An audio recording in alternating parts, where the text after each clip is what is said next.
warahmatullahi wabarakatuh. Halo semuanya, perkenalkan kami dari kelompok 4 dari kelas 646A06 Universitas Bina Sarana Informatika Kampus Kalimalang. Video wawancara ini dibuat untuk memenuhi tugas proyek mata kuliah studi kelayakan bisnis di semester 6 ini. Berikut ini adalah video wawancara kelompok kami dengan owner di Atap Coffee.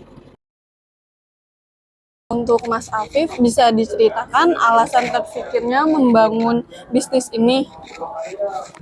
Terfikirnya itu pertama karena tempat ini tuh nggak terpakai awalnya di lantai paling atas ya, jadi memang nggak terpakai lah gitu. Terus kita berpikir ya udah kita coba bikin, kebetulan juga posisinya dengan view yang bagus ya. Kita berpikir coba kita bikin tempat yang bisa buat anak sekitar sini, targetnya awalnya sekitar sini untuk ngopi dan nongkrong gitu sih. Kalau untuk didirikannya di Atap Coffee ini kapan? Di Atap itu sekitar bulan April 2021 ya. Oh, berarti baru hampir sekitar 3 tahun. Ya. Ya, mau 3 tahun. Oke.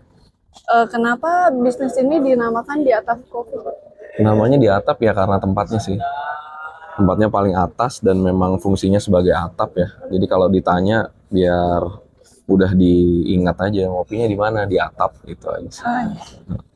Kalau untuk target pasar utamanya di Atap Coffee ini siapa ya?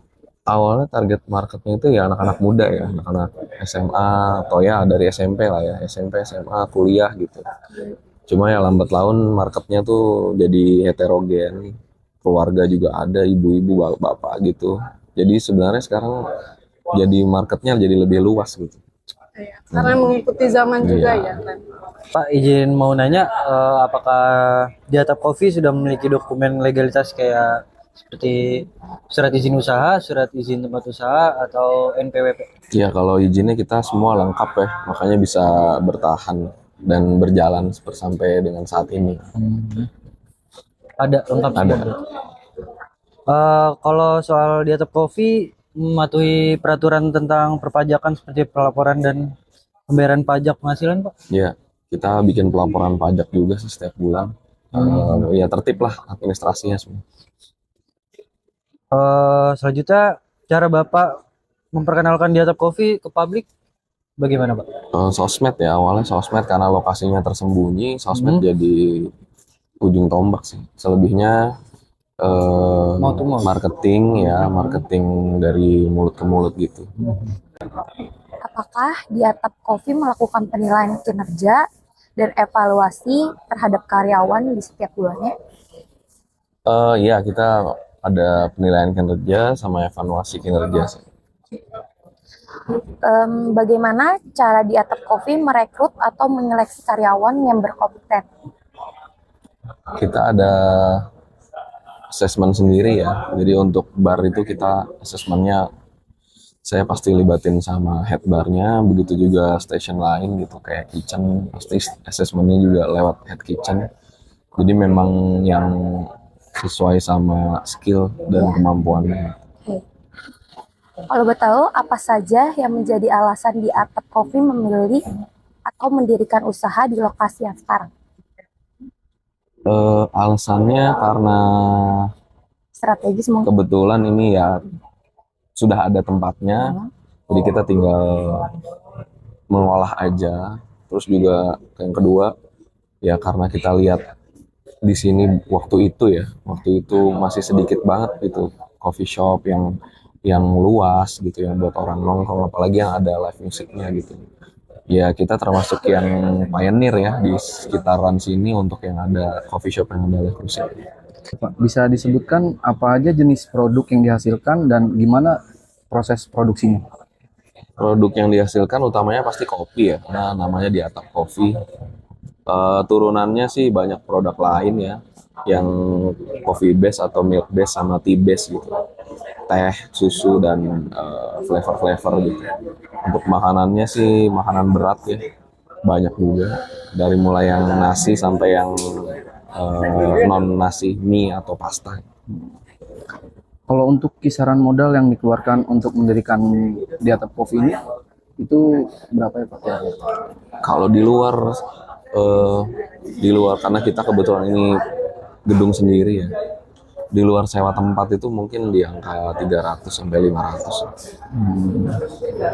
Kalau keuntungan yang dihasilkan selama ini sudah memenuhi target awal berdirinya sampai saat ini? Ya kalau memenuhi target atau enggak sih alhamdulillah udah. Sampai dengan saat ini alhamdulillah selalu di atas target. Baik Pak, bisa diceritakan berapa persen masing-masing pendanaan tersebut? Pendanaan maksudnya mungkin bangunan berapa, alat berapa, ini berapa gitu kali ya. Bangunan sih 60% ya. Untuk alat-alat itu 30% sampai 25 sampai 30, selebihnya itu bahan baku sih. Apakah proses produksi usaha di atap coffee ini dapat mencemari lingkungan? Insya Allah enggak ya, karena kita memang nggak buang limbah apa-apa ke got ya. Kita punya bak penampungan sendiri yang kita kuras dengan beberapa waktu tertentu gitu. Jadi yang kita buang keluar itu cuma air hujan sih. Lalu bagaimana penanganan yang dilakukan terhadap limbah tersebut? Penanganannya itu tadi yang sudah saya sebutin ya. Kita ada bak kontrol untuk buang limbah-limbah, terutama kan limbah air ya, cuci ya. Karena kan limbahnya hanya itu. Kita nggak pakai chemical apa-apa gitu. Cuci piring atau cuci bahan makanan gitu. Nah itu kita ada bak penampungan sendiri. Setelah itu nanti airnya, limbahnya yang itu kita kuras secara periodik. Itu biasanya biaya penanganannya berapa? Biaya penanganannya itu mungkin 2% dari 1-2% dari total omset kira-kira. Baik Pak, terima kasih sudah meluangkan Oke. waktunya ya.